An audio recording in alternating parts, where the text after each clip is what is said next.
اوكي. عشان كان شرحنا marka hore waxaan ku sharaxi doonaa af Soomaali marka labaadna waxaan ku sharaxi doonaa af English hadduu Ilaahay yiraahdo kadib maxaa yeelay ardayda qaarkood af Soomaaliga ma yaqaanaan Englishka way yaqaanaan waan duubaynaa hadduu Ilaahay yiraahdo markaan sharaxaadda dhameeyo kadib ayaan idin fasixi doonaa inaad su'aalaha i weydiisaan ya okay article and definite article and definite ayaan u aqnayaa waa qodobka aan qeexnayn ereyga article maxaa waaye waa qodob and definite maxaa waaye aan qeexnayn aydaas a loo aqnayaa and definite i mu aqnaysid maxaa yeelay ida iyo laba i hadduu iyo laba shibane oo xagga in ama en hadduu shibane ku xigsado idaas waxaa loo aqriyaa a marka article qodobka and definite aan qeexnayn marka qodobka aan qeexnayn ereygaas qodobka aan qeexnayn af Soomaali ma laha laakiin English iyo luqadaha kale waa leeyihiin haddaan English u kacno indefinite article uu yiraahdaa indefinite article English waxaa ii taagan e iyo an ya English waxaa ii taagan waa e iyo an labadaasuu ii taagan yahay marka Faransiis saddexdan waay marka kan maxaa u aqnayaa shaqada ka hadlaya xoogaa kan waxaa u aqrinaynaa une kan waxaa u aqrinaynaa de isma aqrinayno de okay ereygaas waxaa qaadanayo masculine shayga labka ah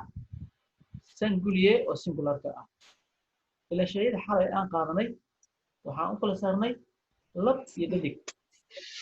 wixii lab ah waxaan siinaynaa masculine singulier masculineka oo singularka ah see u aqrinaynaa masculine singulier uni kan waxaan u aqrinaynaa uniya qaadanayo feminine shayga dhadiga ah singulier oo singularka ah uniya qaadanayo feminine shayga dhadiga ah oo singulier ah singularka ah kelida ah marka an iyo un English waxay i taagan yihiin e iyo an ilaan e waxaan siiyaa asaga waxaa loo siiyaa shayga muxuu ka bilowda English hadduu shayga ka bilowdo shibane e la siiyaa a book a pen a pencil laakiin shayga hadduu ka bilowdo vowel iyo hadaan waxaa siiyaa an English waya an elephant an egg an owl saasaa loo siiyaa Faransiis laakiin an iyo una kala siinay waxaan loo siiyaa masculine iyo feminine waa masculine iyo feminine shayga hadduu lab yahay hadduu dhad yahay una waxaa ii soo haray de yaa qaadanayo pluquier pluralka waxaa aqrinaynaa pluquier jamca dodo janfe ee labada sinji jamca labada sinji hadday jamc tagaan labadaba waxay qaadanayaan de ay qaadanayaan English laakiin ma laha in English ma laha has no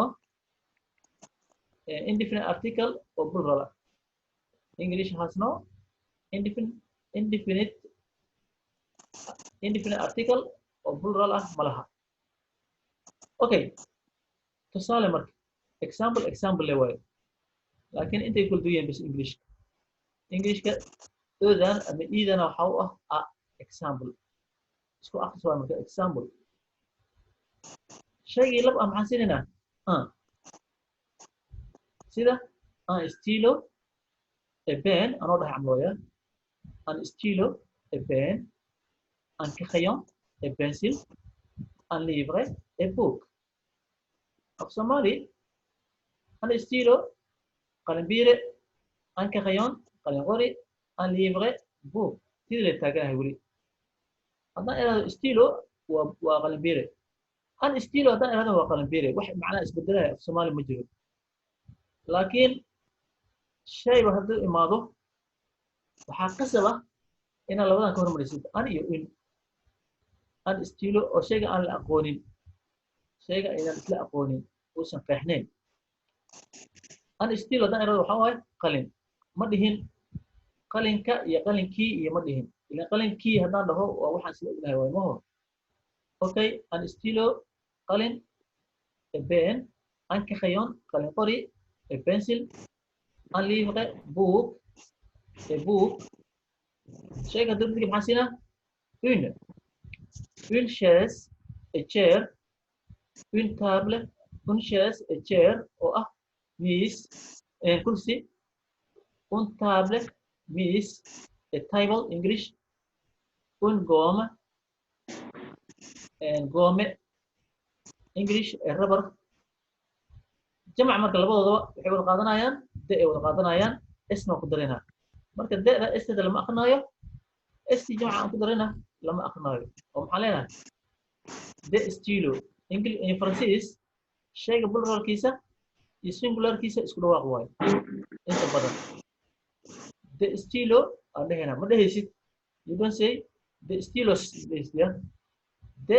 stilo marka English deedaas ma laha oo wuxuu leeyahay kaliya bes inuu jamac ka dhigo benis inuu dhaho de stilo benis de chaise chairs de crayon pencils like that de stilo qalmaan de chaise kuraas de crayon qalin qoryo okay ama ku soo celinaa article indefinite in English indefinite article indefinite article in French are three and they are un une deux un you give singular or masculine singular masculine singulier une you give feminine singulier or feminine singular de means some like that yeah tekis plural de deux genres plural plural means plural de of de two gender and these two means a and an but they has no English okay example an stilo a pen un crayon a pencil un livre a book une chaise a chair une table a table une gomme a rubber the stilo penis the chaise chairs the crayon pencils okay intaan war fahna umalena oo mudku iska qaadi kartiin يا واحد سؤال في قومك الصومالي ما تشرح لي دول الصومالي ما هو عليا الفرح الو قدك على صومالينا صومالي هن وعلي كل هذا لكن قدك عليك هاي فاهم جعفر ما فهمت ما فهم waxaan ku weydiinayaa markuu brularka yahay dukus baa leeyahay meeshaan iyo tumise seel akhriyaa de akhriyaa de brular soo de dukus baa leeyahay markaas de du ma leeyahay ما يدل لا بس ده ستيلو مجدد مش waxaan sheegaa brularkan sheegaa aniga maaha kaas بلوخيه او اقنيه tan waxa aqrinaysaa do kan kalena tan labaad waxa aqrinaysaa do oo jide do marka maxaa leeyahay do ma leeyahay do jenxe marka دو جانا تاي معني هذا محاوى تيجا labada sinji camal waya ها اوكي دو macnaha buluqiya maxaa waaye jamaca do'dan af soomaali waxay taagan tahay e camal اوكي doona waxay taagan tahay labada labada jenkana waxay taagan tahay jamac sinji sinji waa naqaanaa ma hor sinji waxaa lahaa waxa inuu nin yahay ama naag yahay okay marka waxaan ku iri indefinite article faransiis saddexdan waayo waa an waa an iyo un iyo de markasta shayga waxaa ka hormaraya marka saddexdan midkood shayga hadduu lab yahay aan ka hormarinaa an xalay shayda lab iyo dadi kala saarnimo femina markuu yahayne un aan ka hormarinaa un kan marka bularkaneetu waxa markay jamca noqdaana labadooda jamc markay isugu tagaan de aan ka hormarinaa dib ma leh exercise indira haddaa qaladaan mar labaad qaladaan mar saddexaad ma qaldaysiin ya insha allah insha allah okay